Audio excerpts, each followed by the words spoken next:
She abandoned her children, my ex-husband Ryan declared from the witness stand, his voice breaking with perfectly rehearsed emotion as he painted me as the villain of our family's destruction. She left in the middle of the night, disappeared for 3 weeks, and didn't even call to see if her own children were alive. What kind of mother does that? His attorney smiled with the satisfaction of someone who believed the case was already won, while the judge looked at me with the particular pity reserved for women who've been publicly branded as failures. I sat silently at the defendant's table, my hands folded, my expression neutral, waiting for my attorney to connect her laptop to the courtroom's display system, because Ryan had forgotten one thing in his campaign to destroy me. I'm an audio engineer by profession, and for the last 2 years of our marriage, I'd been recording everything. 187 recordings. Every threat.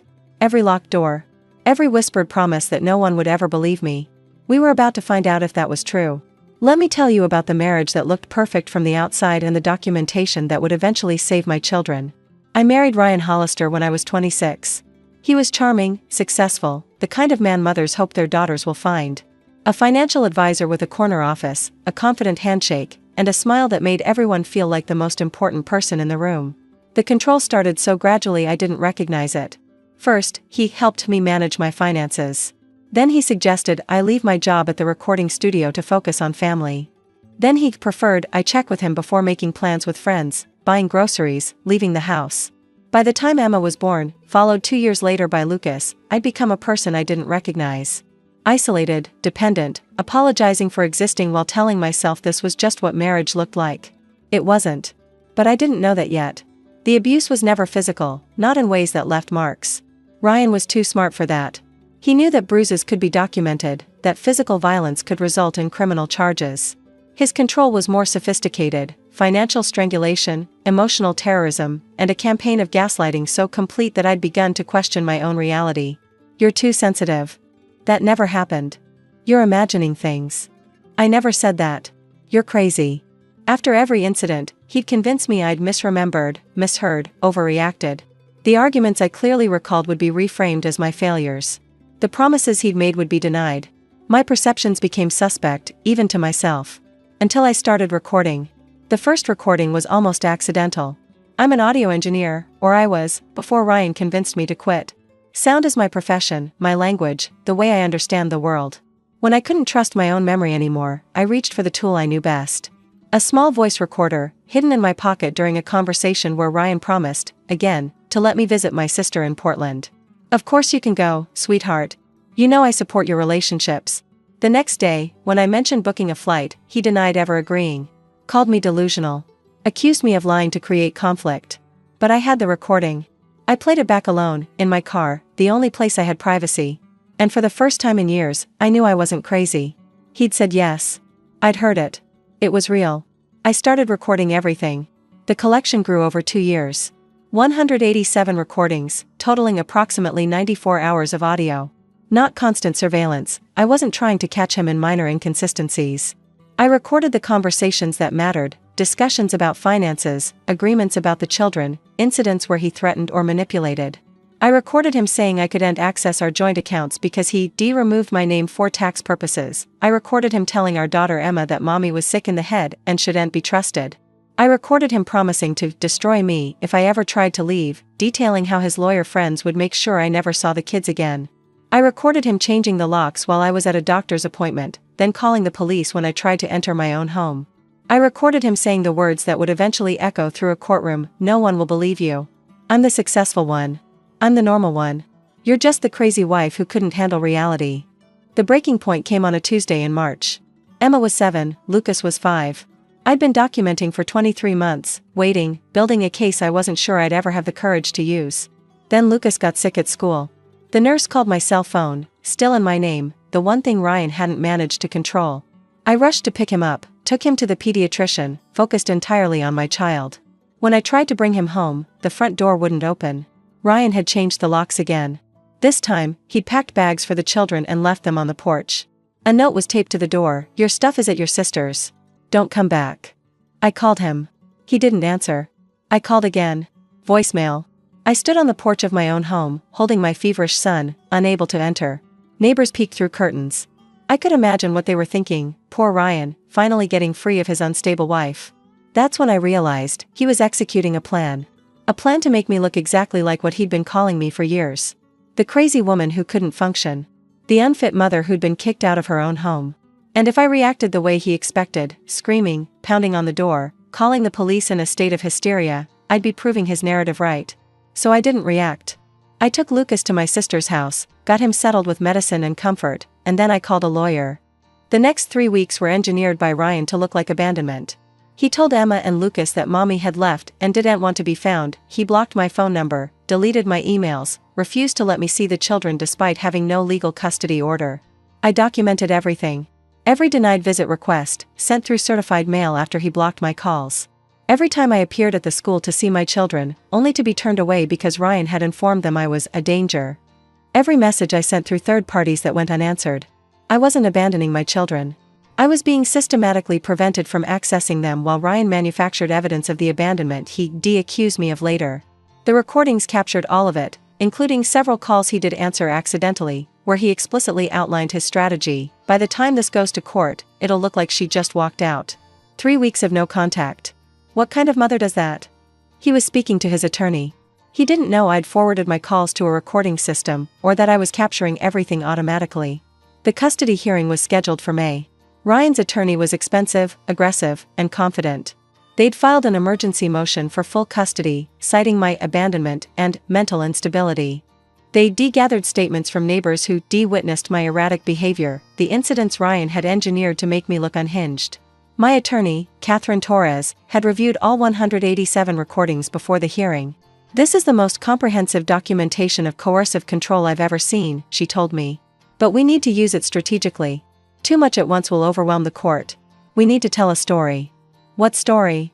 "The truth. But organized so they can't look away." The courtroom was smaller than I'd expected. Judge Martha Reynolds presided, a woman with gray hair and a reputation for thoroughness.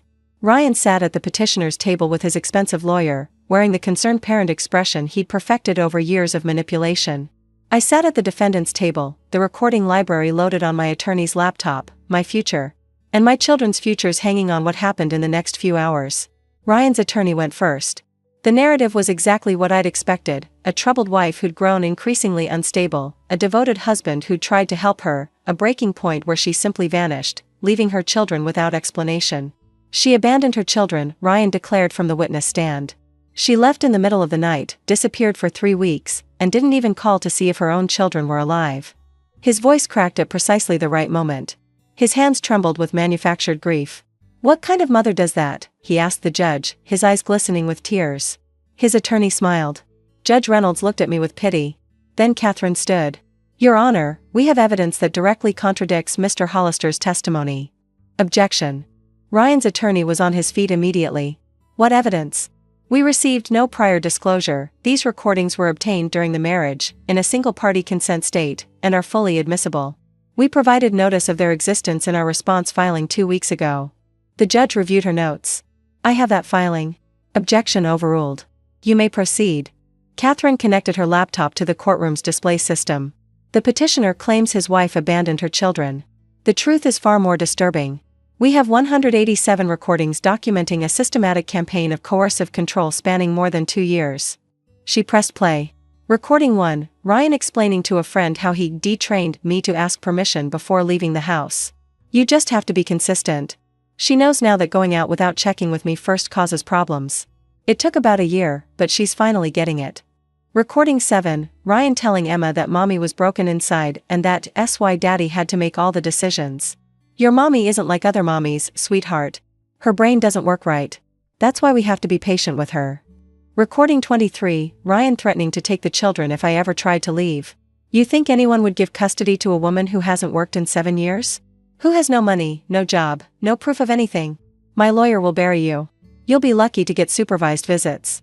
Recording 41, Ryan admitting he'd changed the locks specifically to prevent me from entering the house. "She's not getting back in. I already called a locksmith. By tonight, she'll be standing outside like the pathetic person she is, and everyone will see exactly what I've been dealing with." By recording 54, Ryan's attorney asked for a recess. The judge denied it. "We're going to hear this evidence now, counselor. Your client has made serious allegations about child abandonment.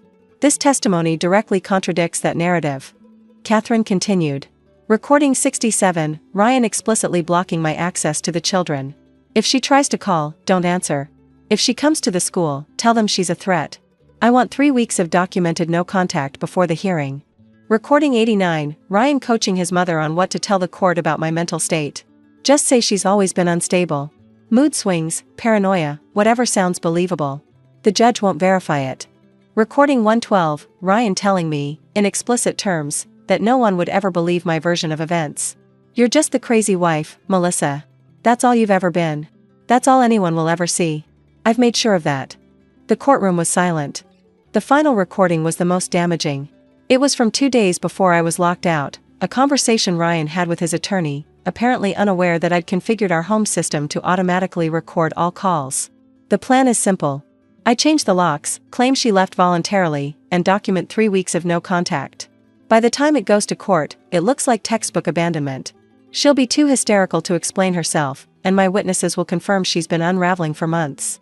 His attorney's voice responded, and the kids will support your story? Emma will say whatever I tell her. Lucas is too young to understand. This is airtight. Catherine paused the recording. Your Honor, the petitioner didn't experience abandonment. He manufactured it. He created a situation designed to make my client look like an unfit mother while simultaneously preventing her from accessing her children. She presented the documented evidence of my attempts to contact the children during those 3 weeks. Certified letters. Messages through third parties. Appearances at the school that were blocked. My client never abandoned her children. She was systematically prevented from seeing them as part of a coordinated campaign to deprive her of custody. The judge called a recess. When we returned, Ryan's attorney attempted damage control. The recordings were taken out of context. His client had been under stress. The interpretation was unfair. Judge Reynolds listened without expression. Then she spoke. I've presided over family court for 23 years. I've seen contested custody cases of every variety. But I have never witnessed such comprehensive evidence of parental manipulation. She turned to Ryan. Mr. Hollister, you sat in my courtroom and accused your wife of abandoning her children. You manufactured tears. You described a mother who vanished without explanation. And all the while, you knew that you had engineered that disappearance. That you had locked her out of her home, blocked her access to her children, and documented the absence you created. Ryan's face had gone pale. This is not contested custody. This is abuse. And the court will respond accordingly. The ruling was immediate and comprehensive. Emergency custody was awarded to me, effective immediately. Ryan was ordered to have no unsupervised contact with the children until a full psychological evaluation could be completed. The home, my home, was to be vacated by Ryan within 48 hours. The judge also referred the case to the district attorney's office for review of potential criminal charges, including custodial interference and filing false statements with the court. Ryan's expensive attorney sat in stunned silence. The strategy that had seemed airtight was destroyed by 187 recordings and a wife who learned to document what she could and prove. The aftermath took months to fully resolve. Ryan fought the custody ruling, of course. He filed appeals, claimed the recordings were illegally obtained, tried to reframe himself as the victim of an elaborate setup. None of it worked. The evidence was too comprehensive, too damning, too clearly authentic. The final custody arrangement gave me primary physical and legal custody. Ryan received limited supervised visitation, visits that would be monitored for any attempt to manipulate the children or undermine my parenting. The criminal charges resulted in a plea deal, probation, mandatory counseling for coercive control, and a permanent restraining order that gave me legal recourse if he ever tried to contact me outside of custody exchanges. Emma and Lucas are doing well now. It's been 3 years since the hearing. Emma is 10, old enough to understand some of what happened, though I've been careful about what I share. Lucas is 8, less aware of the history but sensitive to the changes in our family structure. Therapy has helped. For all of us. The children see their father, briefly, at scheduled visits. They come home with confused feelings, love for a parent who's hurt them, anger they don't fully understand, the complicated grief of children whose family didn't survive. I don't speak badly about Ryan to them. Whatever he's done to me, he's still their father. They'll form their own judgments as they grow older. The recordings saved me. I think about that sometimes, how close I came to losing everything. How perfectly Ryan had engineered my destruction. How completely he'd controlled the narrative until the moment my evidence began to play. No one will believe you. He said that so many times. He believed it completely. And in most cases, he would have been right. Women leave abusive marriages every day and lose custody to articulate, successful-looking men who've spent years crafting their public images. The courts are full of cases where financial power and social credibility overwhelm the truth. I had something most women don't: professional expertise in capturing audio, the foresight to use it, and the patience to build a case over 2 years. I was lucky. And I hate that luck was required. I work with domestic violence organizations now. Specifically, I teach documentation techniques. How to safely record conversations in single-party consent states. How to preserve evidence without alerting an abuser. How to build the kind of case that can withstand the expensive lawyers and social manipulation that controlling partners deploy. Not everyone can do what I did. The risks of recording are real. Some states require all-party consent, and discovery can escalate abuse. But for those who can document safely, the recordings can be transformative. Your word against his becomes something more. The gaslighting loses its power when you can prove what was actually said. Ryan's mother called me once, after everything was settled. "You destroyed him," she said, her voice shaking with fury. "He was a good man, a good father, and you ruined his life with your secret recordings." I thought about all the things I could say. The years of control. The terror of being locked out of my own home. The children he'd used as weapons. Instead, I said, he destroyed himself. I just made sure there was evidence. She hung up. The 187 recordings are archived now. Stored on multiple drives, in multiple locations, with multiple people who know where to find them if anything ever happens to me. Not because I'm paranoid, because I've learned that documentation is the only defense against people who are willing to lie. I hope I never need them again. But if I do, they're there. Proof that what happened was real. Proof that I didn't abandon my children. I fought for them with every tool I had. No one will believe you. That was Ryan's favorite weapon. The certainty that his version of reality would always prevail because he was charming and successful and I was just the crazy wife. He was wrong. Not because the truth automatically wins, it doesn't, but because I made believing me unavoidable. I created evidence that couldn't be denied, documentation that couldn't be gaslit away, a record that spoke for itself. 187 recordings. 94 hours of proof. One custody ruling that gave my children back. That's what it took to be believed. And if my story helps one other woman understand that she's not crazy, that documentation is power, that there's a way out of the trap, then every hour of planning, every moment of fear, every recording made in secret was worth it. You're not crazy. You're not making it up. And with enough evidence, they will believe you.